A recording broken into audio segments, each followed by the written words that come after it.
Boa noite, caros alunos e ouvintes. No ar, mais um programa A República com Loriel Rocha. O tema do nosso programa de hoje será sobre a nova era. Para tanto, nós vamos pegar o artigo de Samuel Sotius, intitulado Nova Era ou Kali Yuga. Esse artigo foi publicado na academia.edu e é um artigo interessante. Há muitos temas sobre a nova era, né?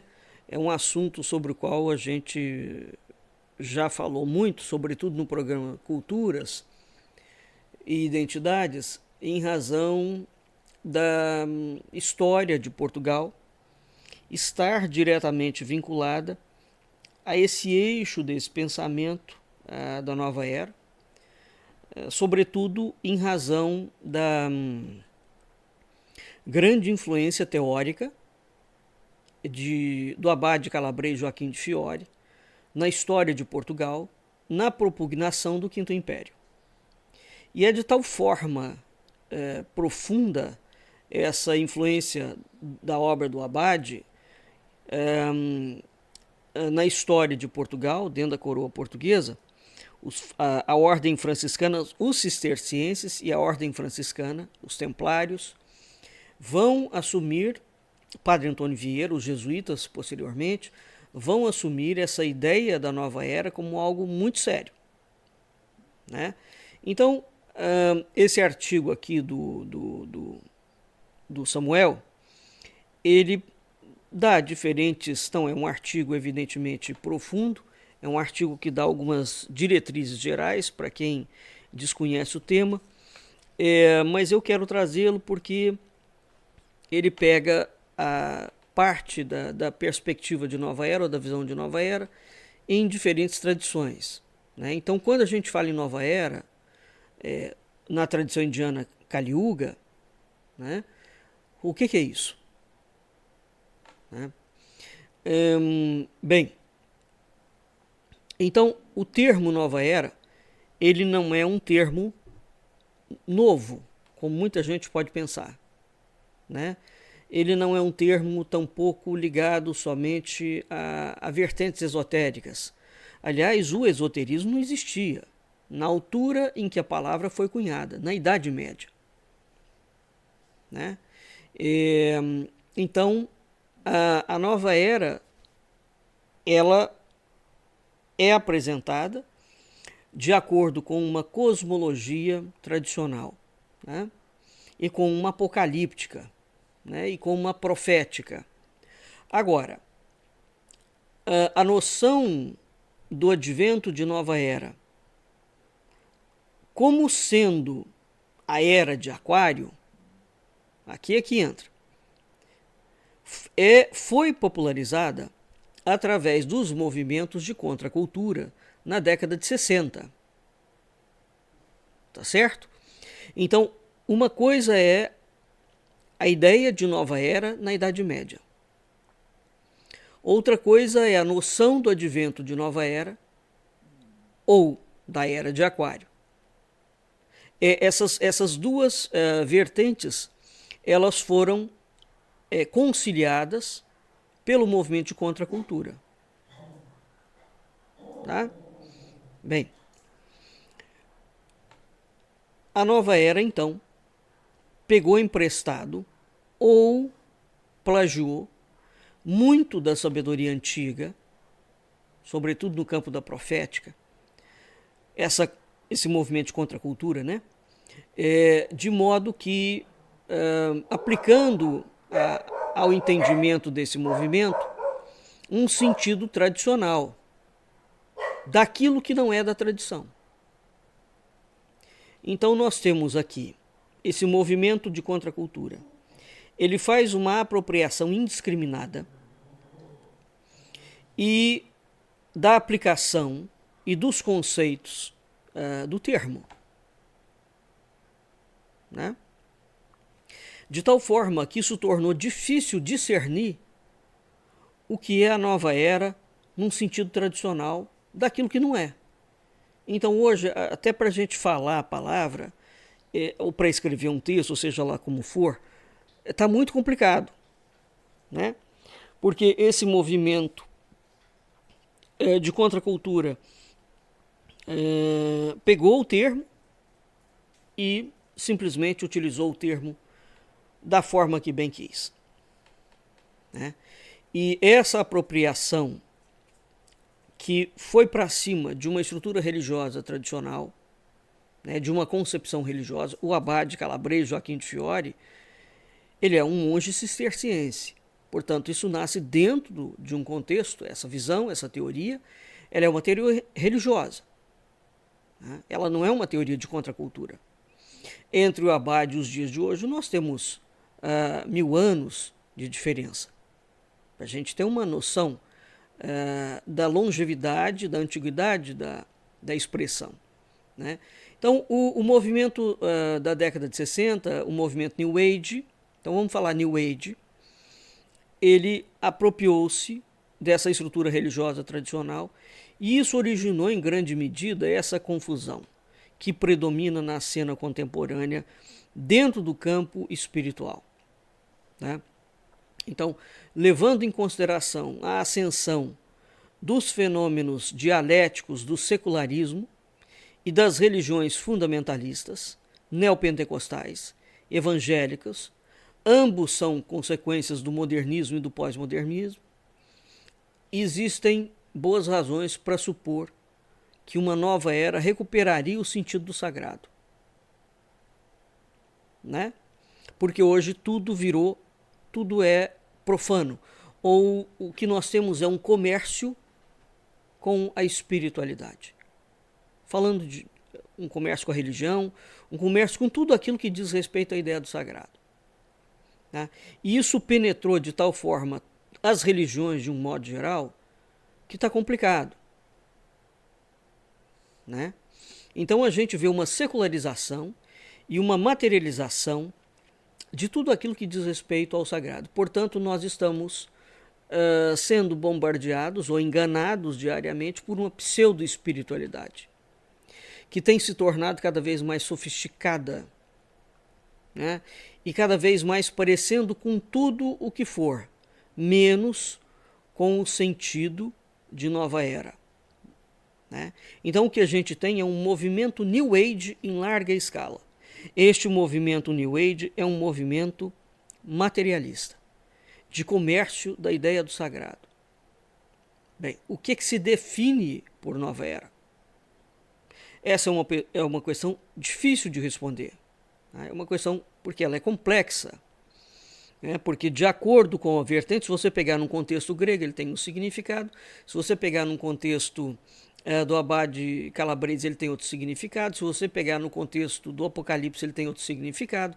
Se você pegar no contexto judaico, ele tem outro significado. No contexto muçulmano, né? No contexto do budismo, do hinduísmo, e vai por aí afora, né?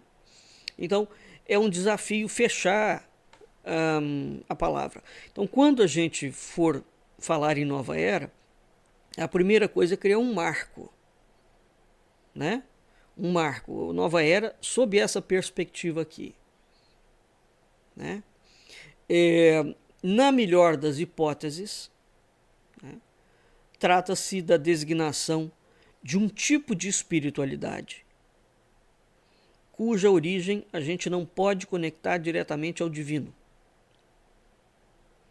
Portanto, ela não é expressão de nenhuma das tradições reveladas ou não.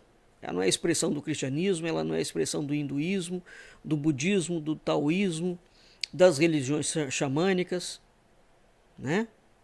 Então, esse New Age que a gente assiste hoje, ele não pode ser expressão de nenhuma religião. Ele é outra coisa, né? O termo New Age, ele tem sido usado para referir-se a tudo, desde o chamado material canalizado, as canalizações, a pessoa canaliza um chakra, a pessoa canaliza uma emoção, e vai por aí afora. Olha, o mundo virou um manicômio a céu aberto. As pessoas estão fazendo com os conceitos o que elas querem, como se não existisse, como se o conceito não definisse uma realidade, não se referisse a uma realidade, né? Não expressasse uma realidade. Eu não posso simplesmente pegar uma maçã e de um momento em diante resolver falar que ela é uma banana, porque uma maçã não é uma banana. No que diz respeito a esses movimentos de contracultura, a essa coisa louca do New Age, eles fazem exatamente isso. Eles pegam qualquer conceito e falam que aquilo ali é outra coisa, e dá nome, e diz que ele recebeu. Ou é um caos completo e absoluto. É claro, por quê? Na base desse negócio aqui, nós temos sendo solapado dois pontos: a ideia de verdade e a ideia de realidade, né? Porque a verdade e a realidade ficaram subjetivas. Ela é de acordo com a interpretação de cada um. Ou não pode ser de acordo com a interpretação de cada um. Eu não posso interpretar o sol como eu quiser.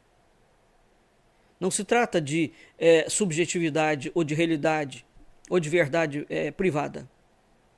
O sol é o sol, a lua é a lua, a natureza é a natureza, um conceito é um conceito. E isso vale para qualquer coisa, tá? Vou dar um outro exemplo aqui da subjetividade aplicada no modelo econômico. Existe uma indústria muito grande de veganos, certo? Pois bem, aí o sujeito inventou um termo de queijo vegetal. Queijo feito a partir de folha. Não, queijo é a partir do leite. Aí, como o sujeito resolve que ele não pode tomar leite, que ele não pode comer ovo, ele usa a mesma palavra, queijo, porque aquilo já está impresso, já dá uma ideia de sabor, já abre o apetite dele, e ele fala queijo vegetal. Isso é uma interpretação da realidade. Um queijo não é feito a partir de árvore, de folha. Né? O processo de fazer uma coisa. Mas queijo teoricamente não. O queijo sempre foi um prato derivado de leite. Pronto. E assim nós temos diferentes exemplos que surgiram não só na contracultura, né, mas a contracultura é essa miscelânea conceitual que vai ser feita, esse pastiche. Ele já tinha sido construído a partir do século XVIII com os movimentos revolucionários. E a filosofia ajudou muito a prejudicar cognitivamente o entendimento da realidade, porque a verdade tornou-se uma questão de subjetividade. Né? Ela não é a verdade em si. Bem, então o termo Nova Era, ele vem sendo aplicado a qualquer coisa de forma indiscriminada. Poder das pirâmides, o misticismo,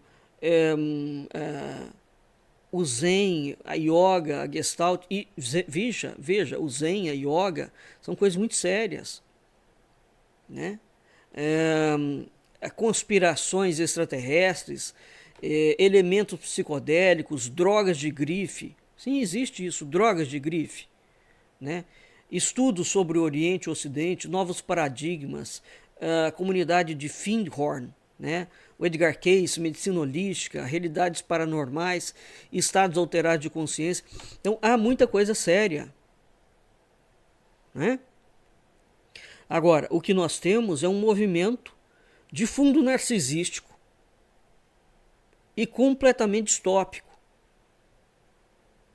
movido por um comércio sagrado, onde a ideia de verdade e de realidade são lançadas e movimentadas em cima da subjetividade. A interpretação que o sujeito quiser dar. Então, se num determinado momento esses alucinados agora quiserem falar que a Lua é o planeta Marte, eles vão falar que a Lua é o planeta Marte. Isso é o movimento Nova Era. Né? Então, esse movimento ele mistura indiscriminadamente espiritualidades tradicionais com psicologia, com ciência moderna, com vários sistemas de autoajuda, para citar com alguma lógica de superficial, né? Com comércio, isso para citar apenas alguns exemplos de como a coisa vem sendo tratada. Agora, ele não é um movimento homogêneo, né? Ele não é um fenômeno homogêneo. Ele é uma cornucópia de crenças, de miscelâneas que se contradizem, diluem a verdade e misturam com o erro. Por exemplo, na Europa está tendo um movimento do novo celtismo, né? Em que as pessoas dizem que elas são druidas e que não tem nada a ver com o celtismo. E vai por aí afora. No Brasil, nós tivemos, né, esse miliciano que foi presidente da República, ele junto com esses bispos canalhas e pastores canalhas, eles inventaram um modelo neopentecostal de cristianismo. Desculpe, eles inventaram não, eles aplicaram, trouxeram para dentro da política, da forma mais sórdida possível, esse New Age neopentecostal, né? E propagando os maiores absurdos possíveis. Então veja, o New Age ele não está só na comunidade da contracultura, na comunidade riponga, né? O New Age penetrou diferentes esferas, inclusivamente as esferas religiosas, né? Bem, no centro do panorama da nova era está a assimilação de perspectivas tradicionais ou pré-modernas, né? Essas perspectivas estavam ancoradas no sagrado, elas foram trazidas para as perspectivas modernas e pós-modernas, né? E isso faz com que elas sejam não apenas antagônicas ao sagrado, né? Uma vez que elas são de natureza secular, elas não são então somente antagônicas, inimigas da ideia do sagrado. Elas dessacralizam a condição humana. Elas dessacralizam a natureza. Elas dessacralizam a vida.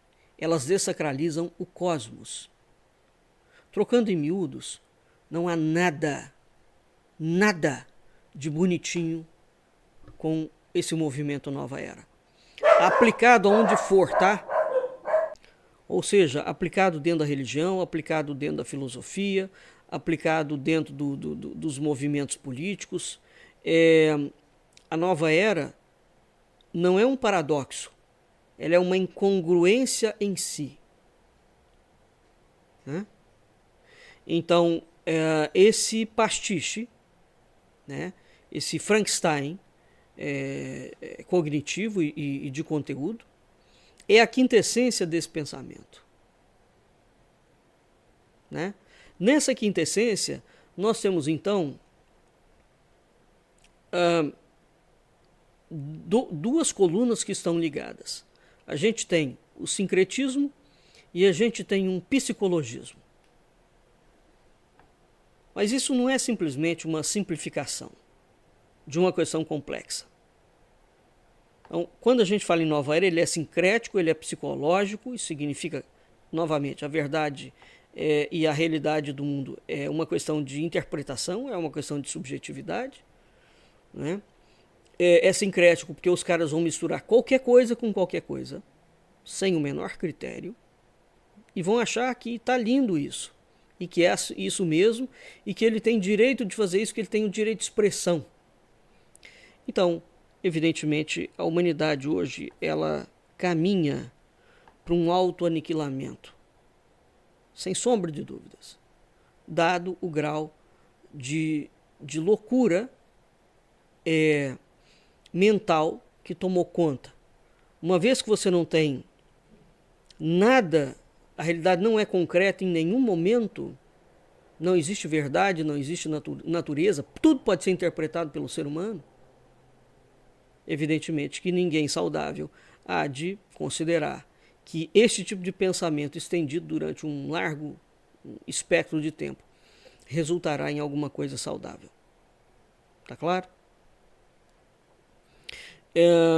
A nova era, então, ela é a antítese do sagrado. Ela é oposta, ela é inimiga de qualquer ideia do sagrado. Ela é sincrética e ela é psicológica. Agora, o sincretismo. O sincretismo, de uma forma básica, né, é a justa posição de elementos ou de conceitos de diversas origens reunidos por fora, de fora. Ou seja, não há nenhum princípio ordenador que os una, que faça que dê alguma coerência, né? O psicologismo é a redução da realidade ao critério psicológico. E evidentemente que ele embota a divisão essencial entre espírito e psique. Tá claro? Então, isso constitui a base da nova era. Ela é sincrética, ela é psicológica. Você junta o que você quiser, como você quiser, né, dentro da sua mente, e fala que aquilo é real. Então, o movimento Nova Era, ele tem como característica a secularização da religião e a espiritualização da psicologia. Mas aí você fala, mas qual psicologia? A junguiana, a freudiana? Não. Também não dá para entender o tipo de homem que eles estão propondo, tá? Então, o lema de uma nova era deveria ser o anseio em alcançar a sua própria natureza primordial, não é? O homem como uma imagem de Deus, ou numa perspectiva budista, a natureza de Buda, né? A nossa verdadeira identidade. Mas isso não é a proposta do movimento New Age.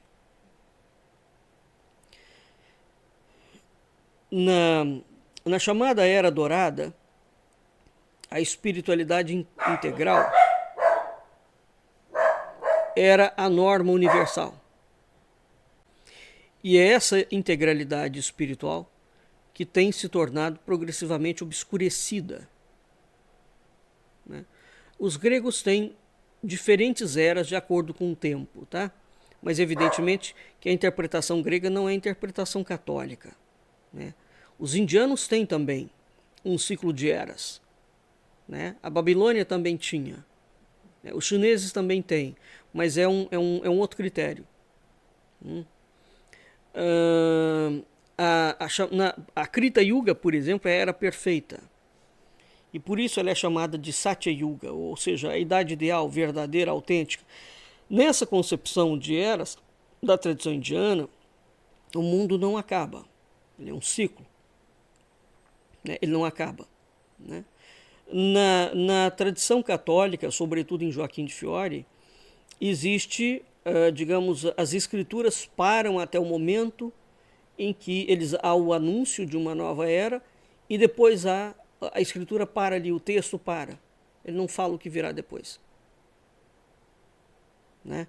Então, as interpretações religiosas do Ocidente e do Oriente são diametralmente diferentes, né?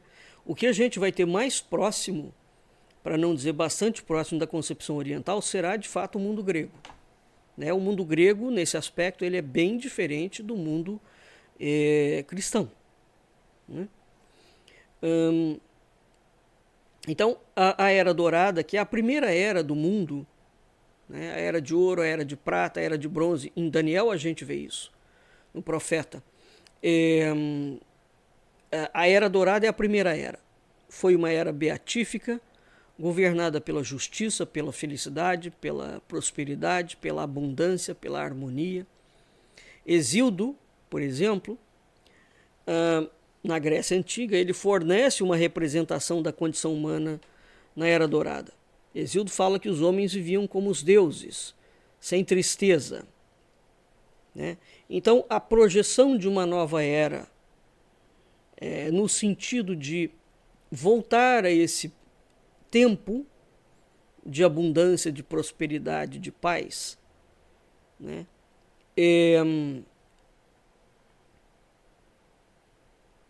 É uma ideia muito gratificante e, ao mesmo tempo, reconfortante, né? Então, ela acaba se tornando um anseio de retornar para a identidade suprema, além da matéria, né? Então, a agenda da nova era seja ela sob uma perspectiva profética, religiosa, ou mesmo sob a perspectiva da contracultura, é uma tentativa de restaurar a espiritualidade integral, que existia no início do ciclo temporal. Tá? Agora, é impossível obter isso através da contracultura, porque de fato nós temos uma reunião de elementos que foram colocados para dialogar e não há nenhum ponto de convergência entre eles. É um Frankenstein. Aquilo ali não se sustenta. Por outro lado, isso mostra, evidencia, que dentro do movimento da contracultura, ou seja, em termos de humanidade, existe uma insatisfação, né, com a imanentização do mundo. O movimento é equivocado? É, porque ele é louco, ele não tem como se sustentar teoricamente. Agora, ele revela, ele é o sintoma, né, é o efeito de uma causa maior. Porque quem levou o mundo a uma dessacralização não foi a contracultura. A contracultura surge dentro de uma longa tradição ocidental de destruição da realidade. E repito, a filosofia ajudou a fazer isso, hein? Então, o que nós temos aqui é no bojo do movimento, a gente tem que entender que ele carrega uma frustração, não é? E ao mesmo tempo um entendimento de que um mundo completamente vazio de sentido, de que um niilismo, né? A ausência do sagrado, da transcendência, que foi sendo destruído ao longo da história ocidental, e repito mais uma vez, faço uma crítica específica à filosofia na contribuição disso, porque a filosofia no Oriente, ela não perdeu a sua base do sagrado e do transcendente. A filosofia ocidental tornou-se um verdadeiro absurdo. A temática alma não existe mais, a temática do sagrado não existe mais. É um discurso. Ele não é uma realidade. Né? Então, a própria filosofia ocidental tornou-se profundamente imanentizada. É claro que, se a gente está num mundo em que os poderes, as potências, o dinheiro, está mandando a gente acreditar no dinheiro o tempo inteiro, na matéria o tempo inteiro, veja que, embora esse seja o discurso dominante, as populações sentem falta de alguma coisa que ela não sabe o que é. E aí ela vai procurar aquilo. Então, na minha avaliação, esse movimento, ele, claro que uma coisa é a gente analisar a mistura dos conceitos, o pastiche. Outra coisa é nós verificarmos que isso revela coletivamente um entendimento de que nós estamos vivendo sobre uma falha. Né? A matéria não dá conta nem de explicar o mundo. Ela não dá conta da ideia da vida. Então, é preciso, sim, recuperar a ideia do sagrado. Mas essa recuperação ela não vem através do dinheiro. É uma postura, é um compromisso nosso conosco mesmo. É uma forma de viver e de morrer. Isso não é um projeto que você desenha, eu agora, como político tal, eu resolvo que eu vou reinstaurar a espiritualidade na cidade do qual eu sou prefeito. Isso é a coisa mais louca que pode existir.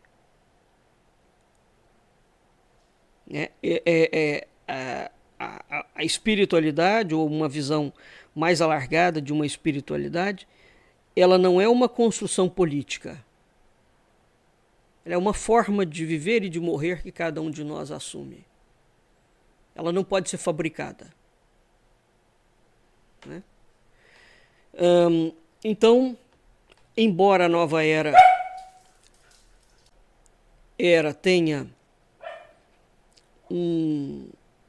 uma necessidade e propugne uma tentativa de restaurar uma espiritualidade integral, ela está impedida de fazer isso por várias razões. Né? Todo mundo dentro desse movimento quer viver a sua própria revelação interior, quer falar com o seu eu superior, e seja lá como for, enfim. Todo mundo é iniciado, todo mundo conversa com anjos, todo mundo conversa com mestres ascensionados, e vai por aí afora. Esse é o tipo de coisa que não vale nem a pena entrar em polemos. Tá? Então, o movimento da nova era, claro, ele se identifica com o renascimento de uma espiritualidade. Né? Agora, segundo a tradição indiana, nós estamos no Kali Yuga. E mesmo na tradição religiosa, vamos pegar a teoria do Abade cisterciense, nós estamos num fim de tempo. Né? Agora, a questão é, um tempo, o surgimento de uma nova era, presume que há naquele ciclo que está se findando elementos que vão ser trabalhados ou vão ser o ponto de partida para a elaboração de um ciclo futuro. Né? Esse é um ponto. Então, os partidários do progresso têm o hábito de dizer que a Era Dourada não está no passado, mas ela está no futuro. Agora, então, de certa forma, está no passado e no futuro. Né? Então, se existe a propugnação de que vai voltar uma nova Era de Ouro para o planeta, como é que vai se dar essa volta? A partir do momento que a gente está vivendo numa era que é um declínio absoluto. A nova era, para ela vir, não é? Então, nós temos de pressupor um desenho de um novo tipo de humanidade. Porque essa que está aqui, dentro do jargão convencional, ela é uma humanidade perdida. Isso equivale a dizer que o comportamento sociocultural que tem, né, ele não é o tipo de comportamento desejável para esse novo tempo. Enfim, há muitos pontos aqui, né? A gente só pode ir passando muito rapidamente por algumas questões. Isso não é uma análise profunda, não é nada disso. Nós estamos aqui conversando de uma forma bastante leve sobre essa questão. Bem, para compreender a nova era, num sentido do movimento da contracultura, né, e não só, e os fatores subjacentes que deram origem a isso, a gente precisa de fato de uma análise profunda. Né? No caso da contracultura, os fatores sociais que influenciaram a psique da contracultura nos anos 60, iniciado na América do Norte. Depois aquilo foi para a Inglaterra e espalhou para o mundo inteiro. Né? Naquele período nós tivemos o que? A gente estava um período turbulento da Guerra do Vietnã. Né? A gente tinha um período do movimento dos direitos civis, de um movimento anti-guerra. Estava surgindo o feminismo com força, o movimento de retorno à terra, ou seja, contra essa industrialização cada vez mais contínua. A gente tinha uma revolução industrial, uma revolução psicodélica, teve o Concílio Vaticano II, né? Um evento que teve consequências desastrosas sob muitos aspectos e que é, de certa forma, ocultado ou erroneamente interpretado como positivo. Né? Enfim, isso tudo, todo esse cenário, foi um terreno fértil, claro, para o lançamento desses movimentos, onde claramente a gente tem uma inquietação, uma desilusão com o status quo, né? Uma desilusão com a forma como as pessoas ricas e poderosas conduzem o mundo, só na base da guerra e dos interesses. Não é? Então, a base do movimento é muito interessante. Ela, de fato, questiona a forma dos poderes interagirem entre eles. E hoje isso está pior, né, no meu entendimento, que na década de 60, porque afunilou os ricos e os interesses. Os caras viraram grandes conglomerados. O financismo internacional tomou conta. O cenário hoje, em termos de finança, é muito pior do que na década de 60. E, por outro lado, esse movimento ele não abriu mão de questionar os poderes, no que ele está absolutamente correto. Tá claro?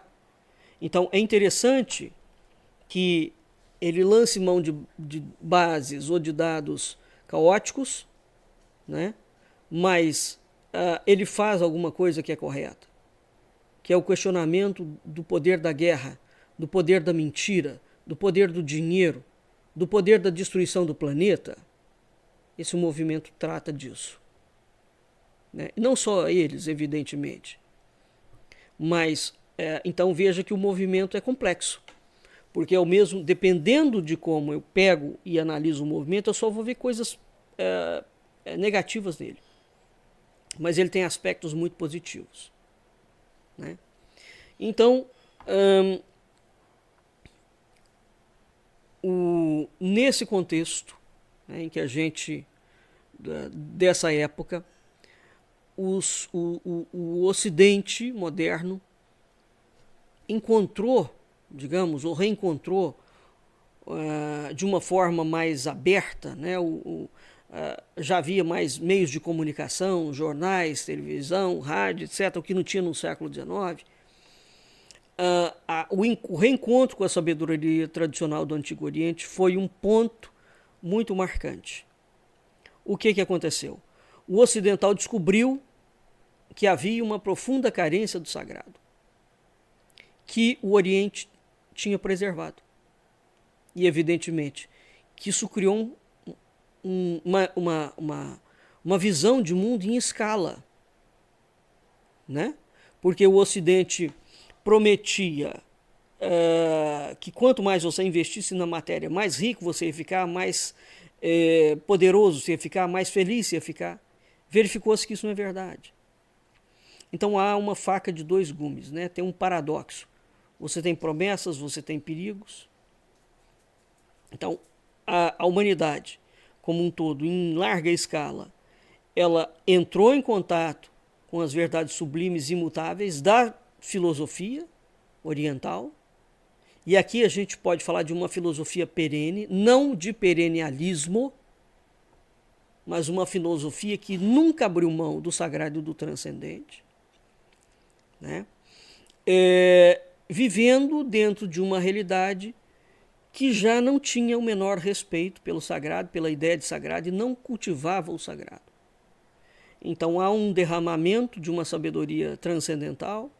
Os ocidentais vão ao Oriente, trazem, né, essa sabedoria para o Oriente na busca de corrigir um secularismo generalizado. Tá claro? Na busca de corrigir um niilismo generalizado. Então, embora alguns indivíduos tenham encontrado uma sua própria forma de alcançar um caminho espiritual tradicional, a contracultura abriu as comportas para muitas confusões e para muitos abusos que se tornaram comuns na psique atual, né? Um outro ponto que a gente tem de interpretação é que a origem do movimento Nova Era esteja ligado à teosofia da Blavatsky, né? Com o qual eu não concordo, embora a teosofia também vá falar da Nova Era, né? Mas a Blavatsky era uma pessoa que não defendia aquilo que virou posteriormente o movimento Nova Era, né? E a Blavatsky foi muito difamada, tá claro? Difamada, mentiras imensas foram contadas a respeito dela. Tem que ter muito cuidado em relação a essas coisas, né? Agora, embora o termo Nova Era, então nós vimos que esse termo Nova Era ele existe. E ele surge como uma doutrina mesmo, uma teoria muito séria na Idade Média, com o Abade Calabrese, tá? Com Joaquim de Fiore. Embora o termo tenha sido usado, né, antes da Blavatsky, foi um americano, o David Splinger, uma figura central na comunidade de Findhorn, na Escócia, que popularizou esse termo. E o termo pode ser ligado a Alice Bailey, que é sucessora da Blavatsky, com a qual ela discordava. Tá bem? Então, tem que tomar cuidado também, porque a Alice Bailey e o Leadbeater, eles vão trazer uma interpretação que vai minar a teosofia por dentro da Blavatsky. Então, olha, isso tem que ter, repito, muito cuidado nesta avaliação. Tá? A Alice Bailey teve uma grande ajuda de um psiquiatra italiano, o Roberto Assalioli. Ele morreu em 74. Que ele foi pioneiro na área humanística e na psicologia transpessoal, né? E foi membro da Sociedade Teosófica. Então aqui, a Alice Bailey, juntamente com o Assalioli, eles dão uma conotação psicológica, né, grave e que vai ser extremamente danosa. Veja que foi exatamente o Leadbeater e a Alice Bailey que tentaram forjar que o Krishnamurti seria o guru da nova era. Então a Alice Bailey, eles, na condição da Sociedade Teosófica, e a Sociedade Teosófica era a escola, era uma sociedade riquíssima, milionária, mas tinha um poder naquela altura imenso no século XIX, século XX. Eles acabaram com a Sociedade Teosófica. E eles tinham um projeto, eles próprios, um projeto de criação de uma nova era. Então, quando a gente fala em teosofia, tem que separar Alice Bailey, Leadbeater de Blavatsky. E entender o papel nefasto, danoso da Alice Bailey e do Leadbeater nesse sentido. Tá? Mas, enfim, eles vão, então, trazer um contraponto aqui, que é um contraponto de um messianismo. O Krishnamurti rejeita isso, né? O Krishnamurti foi tirado da família, ele é educado para ser o Messias, e num determinado momento ele rejeita tudo, ele joga tudo para o ar. Tá? Ele sai da teosofia e explica claramente a razão pela qual ele sai. Né? Então, o significante dessa relação do Assalioli com a Bailey foi a organização do grupo de meditação da Nova Era. Foi formado quase na década de 60, em 1957, que desenha uma correlação direta entre o movimento da Nova Era e a psicologia moderna, incluindo o movimento potencial humano. Tá? E aqui nós temos um problema grande. Depois nós temos Gurdjieff e o secretário interino da Sociedade de Pesquisa Psíquica de Londres, né, que trouxeram outros componentes. A gente vai ter o pai da psicologia americana, que é William James, que foi um precursor da psicologia humanística e criador da psicologia transpessoal. E ele foi também presidente da Sociedade de Pesquisa Psíquica e membro da Sociedade Teosófica. Embora o Gurdjieff esteja, né, no início aqui, dialogando com isso, a teoria é diferente. Tá? A Sociedade Teosófica, de fato, ela vai ter um papel muito grande nessa composição dos elementos fundamentais daquilo que vai surgir depois, ou aparecer depois, digamos assim, no movimento da contracultura. Bem, então, a Sociedade de Pesquisa Psíquica, depois nós temos uma revista Nova Era, que foi financiada por um dramaturgo inglês, o Bernard Shaw, né, que está ligado a N. Bezan? Bem, a gente tem o ocultista inglês Wallace Crowley e vai por aí afora. Por esses elementos aqui, a gente concebe. O Jung é um pioneiro na humanística quanto na psicologia transpessoal, né? Evidentemente. Nós temos aqui, portanto, influências completamente distintas. Agora, a influência de Crowley foi muito abrangente. Tá? O Timothy Leary, que é um psicólogo americano, ele fala sobre Crowley que ele foi o homem mais perigoso do mundo. Porque ele de fato, esse movimento da teosofia inaugura uma revolução psicodélica. Né? Então a gente pode dizer que há uma interpretação da nova era que veio dessa perversão teosófica e que tem o dedo de Crowley aqui. Uma subversão fundamental ao pensamento de toda a ideia do sagrado. Por exemplo, quando você pega essa linha de pensamento e pega o pensamento de Santo Agostinho, né, a gente tem um antagonismo completo. Né? Porque todas as tradições elas falam da necessidade de um mecanismo de autocontrole. Né? Controle de si, da sua personalidade, do seu comportamento. Ora, o Crowley e esses movimentos eles vão investir exatamente no inverso. Você não tem que se autocontrolar de jeito nenhum. Você não pode ter nenhuma inibição individual. Você pode fazer o que você quiser dentro da sociedade. Você não tem obrigação de dominar seu ego. Você tem que dar vazão ao seu ego. Isso deu origem, estimulou um comportamento que oscila entre a loucura e o delírio, porque não há limite. Tá? Um sintoma marcante da mentalidade contemporânea é a sua obsessão bipolar com o fim do mundo, o surgimento de uma nova era, ao mesmo tempo que as pessoas propugnam e defendem a ideia de que elas podem fazer o que elas quiserem.